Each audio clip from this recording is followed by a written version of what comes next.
ఆరోగ్య అభిమానులకు నా నమస్కారాలు. ఈరోజు మరి ముఖ్యంగా డయాబెటీస్తో దీర్ఘకాలంగా బాధపడుతూ చివరికి కొన్ని అవయవాలు తీసేవలసి వస్తుంది. వాటిలో ఈరోజు మనం ప్రకృతి వైద్యం ద్వారా ఆ అవయవాన్ని మనం ఎలాగ మందులు లేకుండా రిపేర్ చేసుకోవచ్చో దానిపైన మనం ఈరోజు ఈ వీడియోలో మనం తెలుసుకుందాం. దీన్నే మనం డయాబెటిక్ ఫుట్ అల్సర్ అని అంటాం. డయాబెటిక్ ఫుట్ అల్సర్ అంటే క్రానిక్గా డయాబెటీస్తో బాధపడుతున్న వాళ్ళకి ఈ రకమైన లక్షణాలు కనిపిస్తాయి. సో ప్రకృతి వైద్యంలో మనం చూసుకున్నట్లయితే ముఖ్యంగా కొన్ని ప్రకృతి పద్ధతులైన మసాజ్ని మర్దన చికిత్స అంటారు. అంటే ఇక్కడ మసాజ్ని మనం కొబ్బరి నూనెతో మర్దన చేయవచ్చు. ఎటువైపు అంటే ఎక్కడైతే మనకి డయాబెటీస్ అల్సర్ ఉందో అటువైపు బ్లడ్ ఫ్లో చేసుకోవడానికి కొబ్బరి నూనె మనకి కావాలి.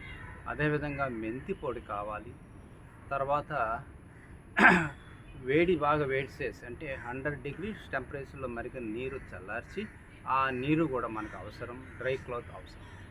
కొన్ని పద్ధతులు ఇక్కడ ఈ 4 ఇంగ్రీడియంట్స్తో మనం ఏ విధంగా చికిత్స మనం ఇంటి దగ్గర చేయాలో నేను వివరిస్తాను. మొట్టమొదటగా మనం ఏం చేయాలంటే డయాబెటిక్ ఫుట్ అల్సర్ ఆ గాయాన్ని వైపు మనం మర్దన చేయాలి. ఆయిల్తో మర్దన చేయాలి. మర్దన చేసినట్లయితే ఏమవుతుందంటే బ్లడ్ ఫ్లో ఆ గాయం వైపు వెళ్తుంది.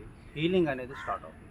చివరకు ఏం చేస్తుంటే నెక్స్ట్ స్టెప్ ఏమంటే ఆ గాయం ఉన్న ఆ పాదాన్ని మనం వేడి చేసి చల్లార్చి నీటిలో ఒక 15 నిమిషాలు ఉంచినట్లయితే ఆ గాయం చుట్టూ ఉన్న డెడ్ టిష్యూ పూర్తిగా వాష్ అవుట్ అయిపోతుంది. తర్వాత వాష్ అప్ అయిన తర్వాత డ్రై క్లాత్తో పూర్తిగా మనం దాన్ని క్లీన్ చేస్తూ తర్వాత మనం మెంతి పొడి అప్లై చేయాలి.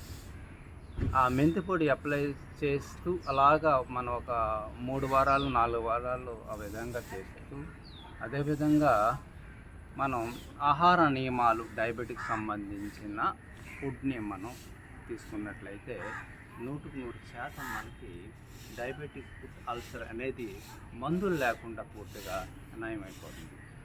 Thank you.